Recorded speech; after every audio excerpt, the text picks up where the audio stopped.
Cypress Fairbanks Independent School District presents our on-demand video professional development series. This is Season the Spring Part 2. In this two-part video series, Season the Spring, we will review fundamental topics that affect you in your classroom. Think of this video series as a reset of rock-solid classroom practices and offer you the opportunity to reflect on what is going well and what needs attention. In Part 2, we will reflect on our own teaching styles and why they matter. And we will discuss relationships, movement and mindfulness practices, and how to make sure you're taking care of yourself in this incredible role of school teacher. Let's start off with looking at teaching styles. First, let's take a look at different discipline approaches and their accompanying teaching styles that we see in most classrooms. Everything we do, say, and even wear sends a message to the world about who we are. And that's good news and bad news. The bad news is that sometimes we send a message out that isn't our whole message or might be perceived by students in a way that we're not really wishing to. The good news is that we do have control of that message. But some of the messages that we send out show up in our styles. Some teachers are punitive. They're very firm, but not very respectful. Sometimes teachers are permissive, where they are respectful to students, but not very firm. Sometimes you have a mixed approach. That can be very inconsistent for students. Sometimes the teacher is firm and sometimes they're permissive, and they never know what they're going to get. What we want to shoot for is a democratic approach. No, that doesn't mean that students get to vote for how they behave or what the rules are in class, but it provides choices within well-defined limits. Here are some characteristics of a democratic teaching style. A respectful attitude, clear and firmly stated routines and procedures, logical consequences, consistency, firm boundaries and limits that students understand. Democratic teachers know and have ways to obtain students' attention. They use proximity control. They use language that initiates the desired behavior they want to see. They give one command at a time, and they allow a few seconds of wait time for compliance. They use concise language and a neutral tone of voice. They positively reinforce the behaviors they want to see, and they avoid asking students for compliance. They're direct, and they focus on actions, not these large, looming, abstract expectations of their students. We talked about those messages that you're sending out to your students and how you want to be in control of that message. You might want to pause the video and take a look at this graphic. These are examples of nonverbal messages that are positive that you can send out to your students. So in the last slide, gave you examples of nonverbal.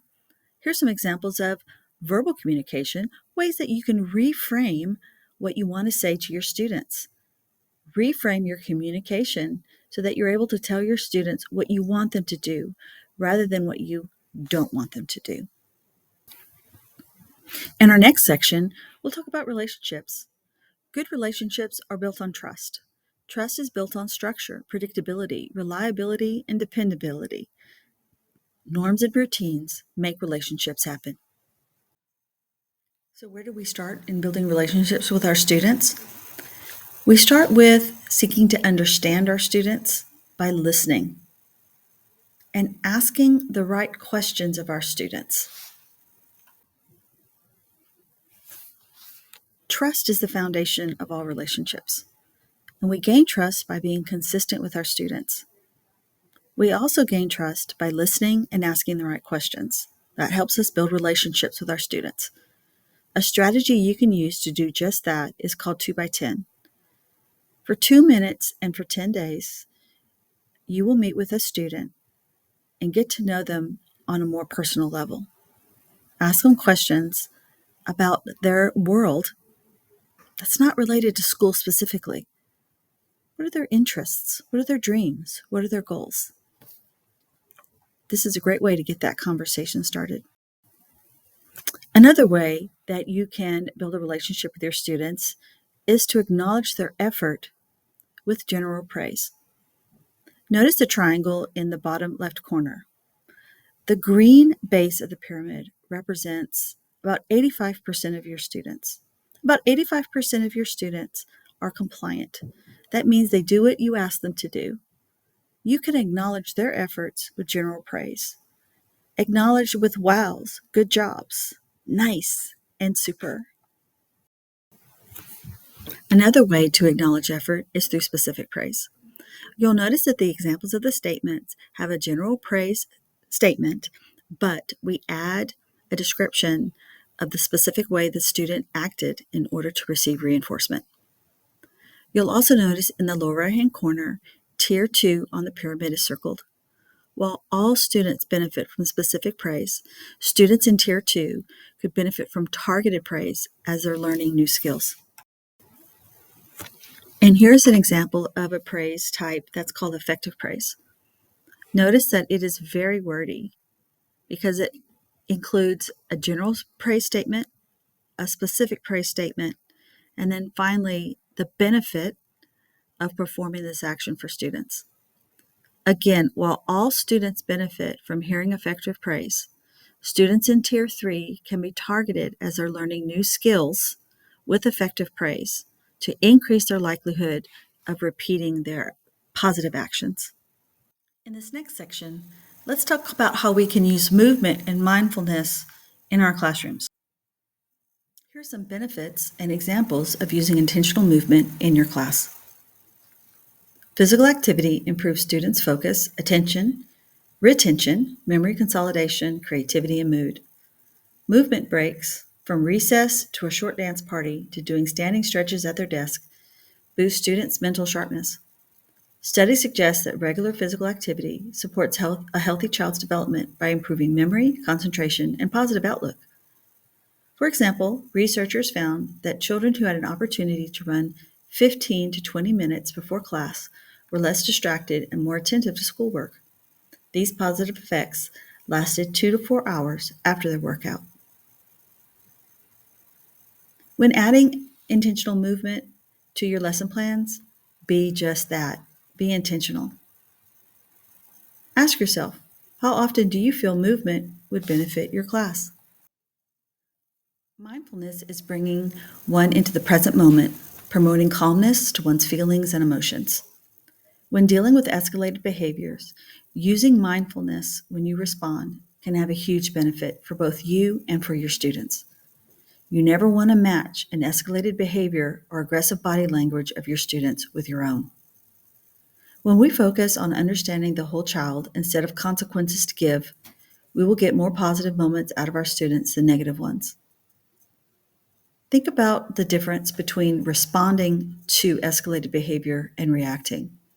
Responses are controlled, and reactions are created by the situation.